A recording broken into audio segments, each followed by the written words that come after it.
Alicia Gutiérrez está con nosotros. Buenas noches, Alicia. Buenas noches. ¿Qué tal? Gracias por haber venido. Gracias. ¿Te preocupa, no sé si coincidís con esto de que planteaba al principio de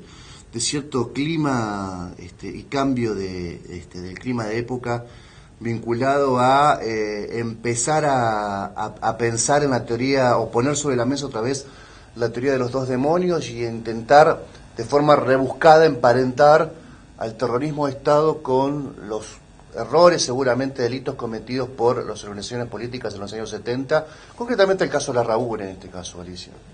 No es casualidad, creo que como vos decís es un clima de época, si no veamos que a lo largo de esto, desde que asumió Mauricio Macri, han sucedido una serie de hechos como por ejemplo comenzar a muchísimos funcionarios a poner en duda el número de desaparecidos, también el 2x1, a un accionar desde la Secretaría de Derechos Humanos que no se condice con lo que se venía trabajando en los gobiernos anteriores, que bueno, salvo los periodos de punto final, obediencia de vida y indulto, en los dos extremos, digamos, el juicio a las juntas y con ADEP, con Alfonsín y después en el periodo de Néstor Kirchner y de Cristina, con los juicios por delitos de lesa humanidad, o sea, los juicios penales plenos, ¿no? Y que con mucha lentitud, porque hay que decirlo, con mucha lentitud, todavía faltan una cantidad importante de juicios de realizar, causas muy importantes en todas las provincias, en la nuestra también, se ha avanzado ostensiblemente, pero bueno, pareciera que algunos quieren volver a poner en juego esto, a poner en un mismo nivel los que fueron delitos de lesa humanidad, o sea, como vos bien definías hoy, desde el Estado, cometidos por el Estado, por las fuerzas de seguridad y o agentes civiles, pero siempre respondiendo a una orden específica del Estado nacional, provincial, con delitos que pudieran haber cometido las organizaciones armadas. Uh-huh. ¿Y te sorprende que haya sido la jurisdicción Santa Fe la que, digamos, ponga este mojón en este momento de la historia? Porque es el fiscal de Cámara, Claudio Palacín, que tal vez es un nombre que mucha gente desconoce, no está viendo, no desconoce quién es el fiscal ante la Cámara que tiene Rosario, el fiscal federal, que elaboró un dictamen emparentando estas situaciones. ¿Te sorprende que sea la jurisdicción Santa Fe o no? No, porque ya se había intentado otras veces y el mismo juez Bailaque rechazó esto con el argumento de que no se trataba de un delito de lesa humanidad, precisamente porque, a ver, en el Estatuto de Roma se aclara fuertemente este papel que juega el Estado en lo que tiene que ver con la muerte, la desaparición, las violaciones, etcétera. Y luego, confirmado esto en las causas que se llevaron adelante en la Argentina, el Procurador General en ese momento, Esteban Riguín, aclaró la definición de delito de lesa humanidad con respecto a que debería ser el Estado quien llevaba adelante esa persecución. Y en el caso del caso Larrabure, que inclusive está puesto en duda, muchos habría testigos que dicen que se suicidó, pero dejando de lado esto, yo creo que es un argumento rebuscado decir que la orden provenía del Estado chileno o del Estado cubano, que jamás tuvieron territorio liberado en la Argentina, o sea, que las organizaciones armadas mal podrían responder de alguna manera al Estado cubano o al Estado chileno, ¿no? Que no, digamos, el caso de Larrabure es el caso de un militar, un ex militar fallecido, como mencionabas, con las dudas que existen respecto a los motivos de su muerte, a qué generó su muerte, que fue secuestrado por un comando del ARP y que fue asesinado, o que se quitó la vida en esas circunstancias. Es una organización civil que debería haber sido juzgada con todos los, en ese momento, con todos los la fuerza de la ley penal y la fuerza de la Constitución, pero claramente no tenían un mandato estatal para aniquilar a Larrabure, ¿no? o para quitarle la vida, para secuestrarlo, o para quitarle la vida. Sin duda alguna, y bueno, por eso llama la atención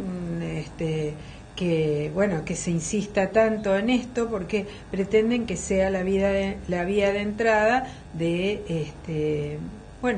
otras causas que muchos estuvieron esperando, sobre todo familiares de personas detenidas por delitos de lesa humanidad, para tratar de obtener la liberación de sus familiares. Cosa que yo pienso muchas veces no pienso, estoy seguro que la justicia, incluso cuando llega tarde, termina sanando y termina reparando. Ahora, hubiese sido preferible también crear fueros especiales en algún momento de la democracia para juzgar todas las causas vinculadas a los delitos de lesa humanidad, y no designar a un juez que tiene narcotráfico, evasión impositiva, cuestiones previsionales, además las causas complejas de lesa humanidad que tardan años, en donde mueren querellantes, mueren víctimas, mueren los represores. A mí me parece que se debió avanzar en esa idea de crear fueros especiales, poner incluso, fijar un tiempo para resolver estas cuestiones. Y parte del retraso del que mencionabas vos en muchas de las causas que están todavía en trámite, me parece que tiene que ver con eso. Sin lugar a dudas, como vos decís, se mueren víctimas, se mueren los represores, se mueren muchos testigos, y algunas causas no pudieron ser condenadas. Por ejemplo, yo soy querellante en la causa donde Galtieri era el jefe del segundo cuerpo de ejército, y Galtieri, la causa de la Quinta de Funes, de Díaz Besones, pero todos los que estaban por encima de él, o sea, Galtieri, todos, absolutamente todos, estaban muertos. Entonces quedan sus subalternos, que también son responsables, se obtuvieron perpetuas, y tiene otras 1, 2, 3, pero de todas maneras, lo que digo, los principales responsables quedaron impunes porque fallecieron, ¿no es cierto? Y también fallecieron muchos testigos, porque hay que decirlo, muchas de las personas que estuvieron detenidas desaparecidas, por distintos motivos que tienen que ver también con lo que han padecido, han fallecido y siguen falleciendo, y eso trae también serios inconvenientes, porque muchos de ellos son testigos de secuestros, saben de niños que fueron apropiados, de sus madres, de todos estos hechos que sería muy importante que hubieran podido declarar. Y realmente, lo mismo, esto que vos decís, no es lo mismo, si bien,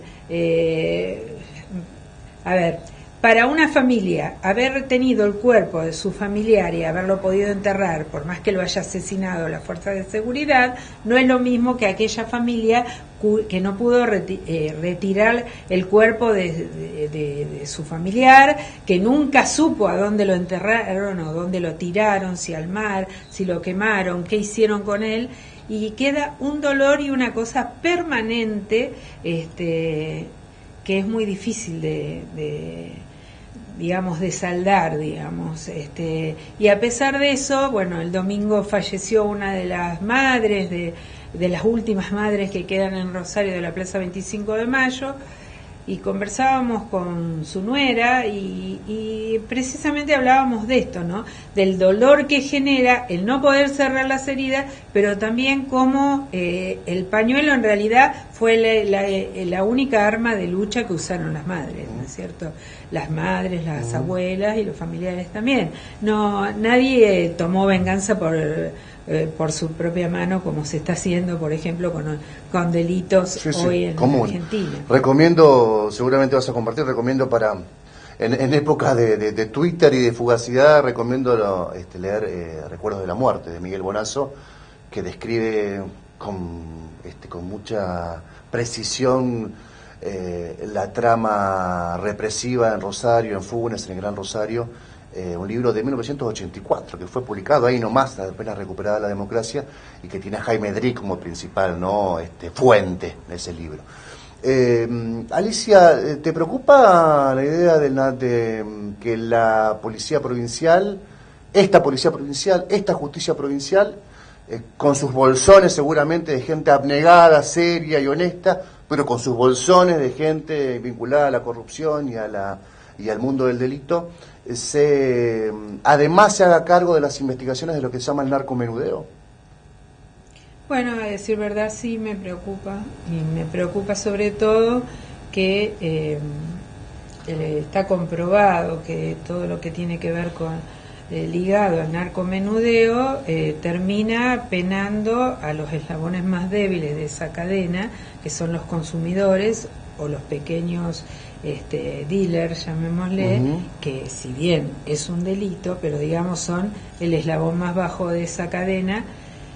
y que todo lo demás quede en una nube, y como pasa desde hace 12 años creo, o un poco más, en provincia de Buenos Aires, no se haya logrado desbaratar redes realmente importantes de narcotraficantes. Y la justicia federal, con contadas excepciones, acá en Santa Fe se ha hecho, se han desbaratado bolsones importantes pero en el resto de la provincia no, es más, en Rosario prácticamente en el tema de drogas, la justicia federal no ha actuado convenientemente, o sea, ni se ha ocupado demasiado de ese tema por distintos motivos que desconozco, pero como que quema ese tema y no todos se abocan a investigar. Entonces, realmente lo que hace falta es con una cantidad importante de personal en los juzgados federales, que ya se venía reclamando desde que teníamos los juicios por delito de lesa humanidad. Veíamos que trata, narcotráfico, delito de lesa humanidad, distintos delitos federales, no tenían el mismo juez, que va un día a Paraná, el otro día viene a Rosario, el otro día va a Santa Fe, y digamos así es muy difícil funcionar. Y yo creo que también para la justicia provincial y para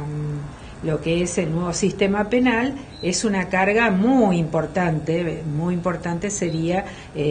si encima se le dan todas las causas que tienen que ver con el narcomenudeo. Y en provincia de Buenos Aires lo que trajo es prácticamente el doble de personas detenidas, que en realidad, te vuelvo a reiterar, por consumo o por venta de pequeña cantidad de droga. Vos sabés que ayer a la noche publicaba, volviendo al Twitter, que es en algunos casos es una fenomenal herramienta de información, informaba un periodista de Santa Fe, un colega, podríamos decir, la detención de 2 chicos que estaban fumando un porro en la Plaza Alberdi, aquí en Santa Fe, detenidos por la Policía Federal. Eso no se veía ni siquiera en la gestión de Obey o de Reutemann, no se veía, salvo que yo desconozco la situación fina, ¿no?, de la información. Tal vez estaban provocando disturbios, pero la información de este periodista, que es serio, daba cuenta de que la Federal cayó con su camioneta, con su chata, 2 chicos fumando un porro en una plaza, detenidos a disposición de la justicia federal. Y también lo que provocó cierta en las redes, como una sonrisa de muchos, era 2 gendarmes encapuchados con una planta de este tamaño de marihuana, cuando sabemos que entran por distintas vías a la Argentina y a las provincias, camiones acoplados, cargados de droga. Entonces, realmente un poco nuestra preocupación para algunos legisladores y legisladoras que hace muchos años que venimos trabajando en estas temáticas y que se sigue insistiendo con este tema, es de las consecuencias que puede traer el adherir a esta ley, que según tengo entendido, tengo que chequearlo a esto, en Nación habría entrado un proyecto del Poder Ejecutivo para poner fin a esta ley de desfederalización a partir del mes de septiembre. Si es así, sería, bueno, un poco contradictorio sí, que nosotros lleguemos a adherir a algo que se va a caer en los próximos así meses. ¿Hay que discutir la reforma en la Constitución ahora? Diría Macri, es aquí y es ahora, pero... Yo creo que quienes dicen que o dijeron en algún momento que era demasiado rápido, que no hacía falta, que esta Constitución todavía tiene para mucho, después se dieron cuenta del error que estaban cometiendo en ese sentido, y ahora todos hablan de la necesidad de la reforma, porque yo creo que hace falta una Constitución que viene del año 62, hace falta actualizarla, hace falta ponerlo a tono con todo lo que tiene que ver con la Constitución del 94, que ya también, digamos, hace unos cuantos años que está vigente. Está vigente, y que en algunas cuestiones ya hablamos de otras cosas que no son las que están instaladas en la Constitución. Pero de todas maneras, claro que pienso que es necesario reformar la Constitución. Pienso, por ejemplo, la Constitución del 94 ni cerca pensó en el dominio del espacio radioeléctrico. Era algo de Volver al Futuro, de la película de Spielberg en el 94, o de la real problemática del medio ambiente, que 30 años después, por estos días, iba a estallar con fuerza y con una preocupación a nivel mundial. También quedó media vieja, ¿no? En algunas cosas,